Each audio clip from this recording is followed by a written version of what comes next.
নমস্কার বন্ধুরা, আমি মীনাক্ষী তোমাদের সবাইকে স্বাগত জানাই স্বাদের ঠিকানায়।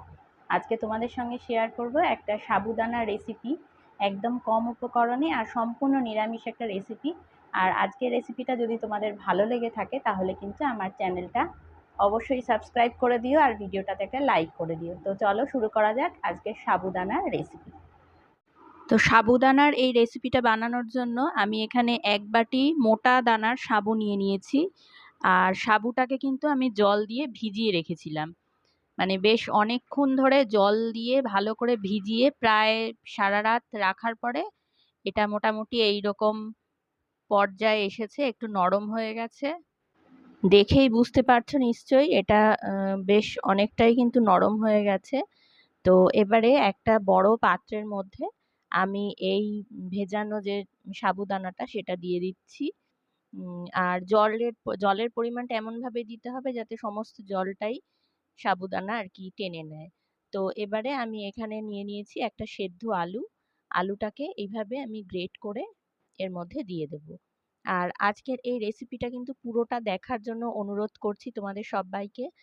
আর পুরোটা দেখো, আশা করি তোমাদের খুব ভালো লাগবে। এটা একটা দুর্দান্ত রেসিপি।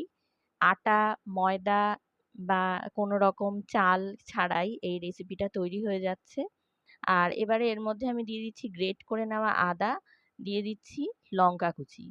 এবারে এর মধ্যে দিয়ে দেবো কারি পাতা কুচি। একদম ছোট ছোট করে কেটে নিয়েছি কারি পাতাগুলোকে, আমি হাত দিয়েই ছিঁড়ে নিয়েছি, তোমরা চাকুর সাহায্যেও কেটে নিতে পারো, বা এর মধ্যে কিন্তু ধনে পাতা কুচিও তোমরা দিতে পারো। তো এবারে আমি এর মধ্যে দিয়ে দিচ্ছি গোলমরিচের গুঁড়ো। গোলমরিচের গুঁড়ো দিলে এটার একটা সুন্দর ফ্লেভার আসবে আর খেতেও ভালো লাগবে। দিয়ে দিচ্ছি স্বাদ মতন লবণ, আর দিয়ে দেবো সামান্য একটুখানি, মানে জাস্ট স্বাদটাকে ব্যালেন্স করার জন্য একটুখানি চিনি দিয়ে দিচ্ছি। আর এবারে সবশেষে আমি এর মধ্যে অ্যাড করব সুজি। সুজিটা দিচ্ছি যাতে একটু ক্রিস্পনেস আসে আর কি। তো আমি এখানে 2 চামচ মতন সুজি দিয়েছি। এবারে এই সমস্ত কিছুকে খুব ভালো করে কিন্তু মেখে নিতে হবে একটা ডোয়ের মতন করে, শুকনো শুকনো। তো এই রেসিপিটা কিন্তু সম্পূর্ণ নিরামিষ। তোমরা নিশ্চয়ই দেখলে এখানে আমি কোনো রকম পেঁয়াজ বা রসুন ব্যবহার করিনি, সম্পূর্ণ নিরামিষ। কাজে নিরামিষের দিনেও তোমরা অনায়াসে এটা খেতে পারো। আর সাবুদানা দেওয়া আছে যেহেতু, সেই জন্য এটাতে কিন্তু পেটও বেশ ভরবে। তো সকালবেলা টিফিনে বা বিকেলের জলখাবারেও তোমরা এটা খেতে পারো। আর সাবুদানা এমনি হয়তো সাবু খুব একটা ভালো নাও লাগতে পারে, সেজন্য এইভাবে করে খেলে কিন্তু খুব ভালো লাগে খেতে, অসাধারণ হয় এটা। তো এবার দেখো এটা কিন্তু মেখে একদম একটা ডোয়ের মতন আমি করে ফেলেছি। এবারে হাতে খানিকটা পরিমাণে তেল মেখে নিয়েছি, অল্প পরিমাণে, চাইলে ঘিও মেখে নিতে পারো। তো আমি এখানে সাদা তেল মেখে নিয়েছি। এবারে অল্প অল্প পরিমাণে এখান থেকে, এই ডোয়ের থেকে অল্প অল্প পরিমাণে আমি নেব, নিয়ে এবার হাতের সাহায্যে পছন্দ মতন শেপ দিয়ে নাও।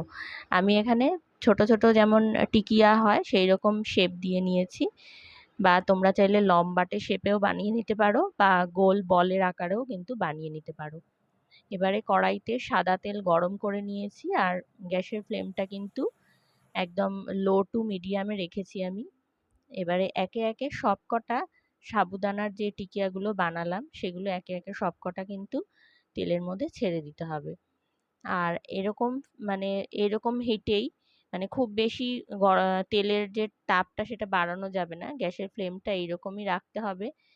এরকম ভাবে রেখেই উল্টে পাল্টে একটু সময় নিয়ে এগুলোকে আমি লাল লাল করে ভেজে তুলে নেব। তো সাবুদানার এই রেসিপিটা কিন্তু অসাধারণ লাগে খেতে। বাড়িতে সবাইকে বলবো একবার হলেও অন্তত ট্রাই করতেই পারো।